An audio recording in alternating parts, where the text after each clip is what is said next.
Hey guys, what's up? Welcome to the Thursday video. Today we are talking how to keep your car operational and most importantly, have successful cold starts in a cold snap. The first and probably really obvious thing that you could do to your vehicle to keep it successfully operational and starting in the cold weather is to keep your battery charged up. Now that might seem obvious, but we've replaced so many batteries in the shop recently, and you look at the RO and in the last couple months the person's maybe driven 100 miles. Well, anytime a battery sits, it's not good and it can ruin your battery. So get a tender on there, start it up once in a while. If you only go a few miles to work and back, maybe take a little weekend trip once in a while, just drive around town even. Just do something to get that alternator spinning and charging that battery back up. So that's number one. Make sure you have a good healthy battery in your vehicle. When I say cold snap, I'm talking like really freaking cold, that some of these issues are going to occur.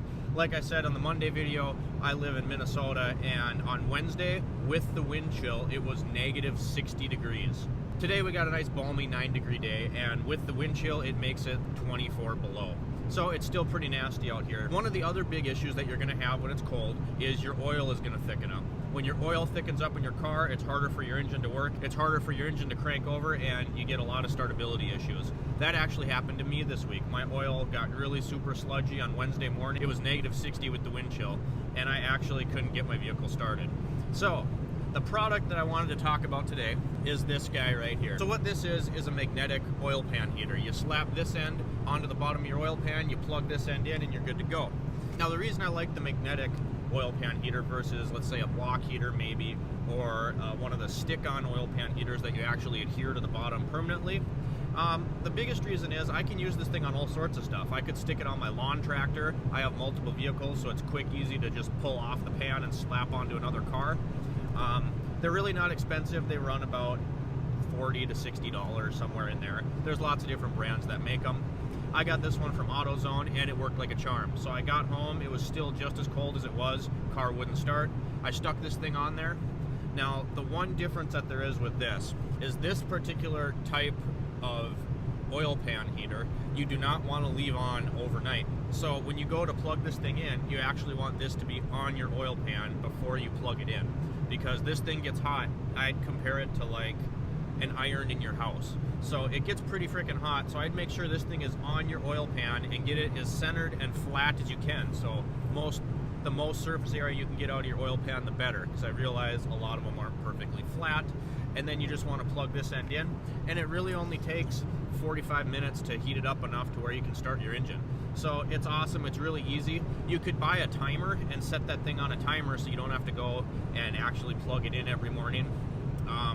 I just go let Sammy out, and then I plug the thing in, go get ready for the day, and by the time I come out it's ready to go. Now like I said, I like this because you can take it off and use it on multiple vehicles. That being said, you could permanently attach this to your car. It is a little bit thicker, so if you're going to be bottoming out on stuff or where you live doesn't have nice roads, I don't know that I would recommend that. Also, I think this thing is actually strong enough to where this magnet would actually stay on your oil pan if you're not going to be on any big bumpy roads or doing any off-roading. I'd be pretty confident that this would stay in place. Just the other big advantage to this over a conventional block heater or oil pan heater that's permanent is this is way easier for DIY. So block heaters and oil pan heaters aren't necessarily that hard to install. I do a lot of them. I did one today, especially this time of year. Like I said, we're in a cold snap, so people come in freaking out, want their block heaters. A lot of older vehicles, such as this Camry that we're in, there is no dry block heater. So what that means is you got to take one of the freeze plugs out and put it in. It's called a wet block heater. So you'd have to drain the coolant, get that in there, and then you have to route the cord so that it's not going to be around anything that's moving, any suspension or steering components, and you also want to make sure it's away from anything hot. So if you have a lift, it's really not that difficult, but it could be kind of difficult to route that cordage if you don't have a lift. So for the DIY, I think that this stick-on magnetic oil pan heater for the DIY is a really good choice. One other thing you can do that's pretty easy to keep your car running better in this kind of crap, if you live in the tundra, if you're stupid like me and you haven't moved out of this area yet, or you live somewhere else in the world that it gets this cold, I don't know if any other place exists, but you can check with your manufacturer, especially in these older vehicles, and see if you can run a thinner weight oil in the winter. On newer vehicles that are running 020s and stuff like that, that oil is already pretty thin, so it's not really as big of an issue. on an old car like this, some older cars run 530, 1030.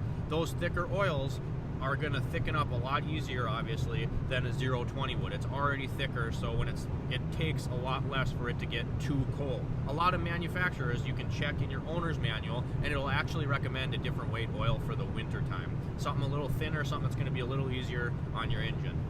So if you can do that, I would recommend that. But these are just a few little easy tips and tricks to keep your car in tip-top shape in a cold snap such as this.